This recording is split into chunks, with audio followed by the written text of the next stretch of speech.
Dans cette vidéo, je vais te donner 5 étapes à respecter avant de te lancer dans le business de la cosmétique.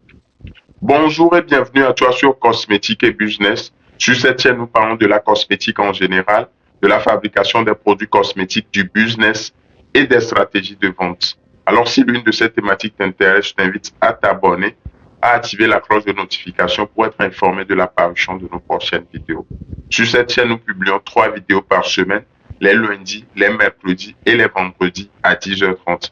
Comme bonus, nous publions dans l'après-midi du dimanche une vidéo. Avant de te lancer, la première chose à faire, c'est d'étudier le marché. Le marché dont je parle ici, ce n'est pas le marché où tout le monde va et fait ce qu'il veut et revient.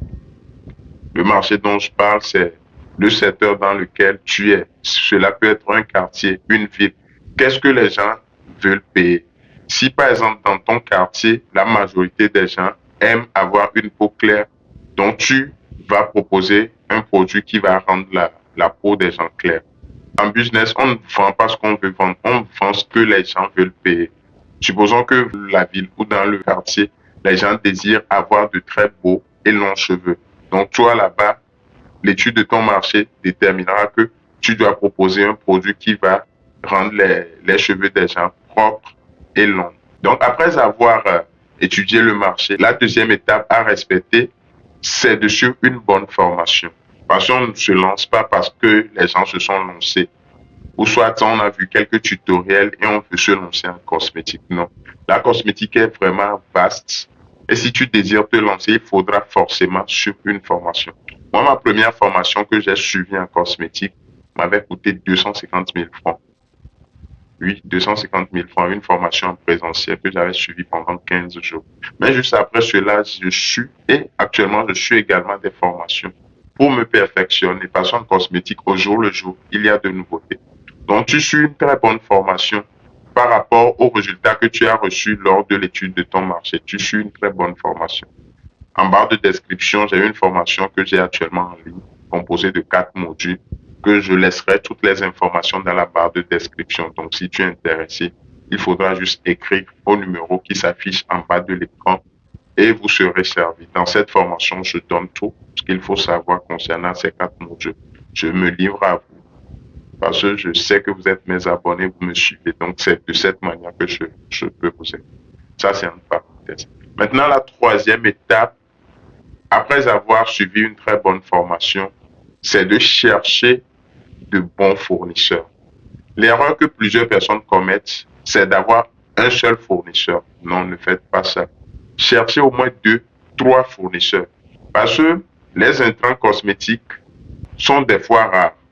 Donc, si tu as un seul fournisseur et qu'au moment où tu n'arrives pas à trouver le produit, tu ne trouves pas le produit chez cette personne, que feras-tu?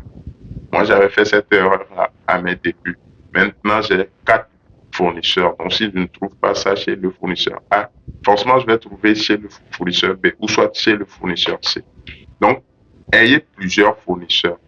Fournisseurs même qui seront prêts à vous vendre certains produits et vous allez leur payer après. Maintenant, la quatrième étape, d'avoir une clientèle cible à qui tu veux vendre tes produits. Comme on le dit souvent, celui qui vise tout le monde ne vise personne. Toi, tu dois avoir une clientèle cible. Toi, tu peux décider que moi, mes produits, c'est uniquement les enfants. Ça sera uniquement les produits des enfants. Donc, tu vas te spécialiser là-dedans. Tu proposes uniquement pour les enfants. Les enfants seront ta clientèle cible. Donc, tu ne vas pas faire des produits pour les adultes, les hommes, les femmes et tout là. Toi, tu peux décider. Ta clientèle cible, ce sont les enfants. Donc, tu mettras tout pour avoir un très bon produit et proposer aux enfants. Dans la cinquième et dernière étape, c'est de proposer un produit unique. Vous savez, en cosmétique, il y a assez de concurrence de nos jours. Il y a certaines personnes qui suivent des formations, qui suivent certains tutoriels et se lancent. Donc la concurrence est vraiment rude. Il va nécessairement proposer un produit unique, un produit qui est différent de ce que les autres proposent. En quoi tu peux être différencié par rapport aux autres? Tout d'abord, le contenant de ton produit. Tu dois proposer un produit très efficace qui répond aux besoins de ta clientèle. Et ton produit doit être joli. Parce qu'en cosmétique, c'est l'extérieur qui compte. Tu peux avoir le meilleur produit, mais si l'emballage n'est pas joli, les gens ne vont pas vraiment trouver la qualité du produit. Donc, le mieux, c'est de choisir de très bons contenants et tu fabriques tes produits. Maintenant, le petit bonus que je vais vous donner, c'est la stratégie de vente. Il faut vraiment investir dans la promotion de votre produit parce que si toi-même tu ne valorises pas tes produits, personne ne le fera à ta place. Nous prenons par exemple de ces grandes marques, les Coca-Cola, euh, genre les grandes marques, les marques de voitures, de cosmétiques et autres là. Ils continuent par investir dans la publicité parce qu'ils savent que c'est la publicité qui vont leur apporter les clients. Moi, par exemple, notre budget marketing, c'est vraiment colossal. On dépense assez d'argent et on se retrouve que cela nous donne. Donc, heureusement que nous avons également des réseaux sociaux qui vont vous aider dans la vente de vos produits cosmétiques. Donc, si tu suis cette vidéo jusqu'ici, je t'invite à t'abonner si ce n'est pas encore fait et à liker et à m'écrire en commentaire le pays dans lequel tu me suis. Merci et à la prochaine.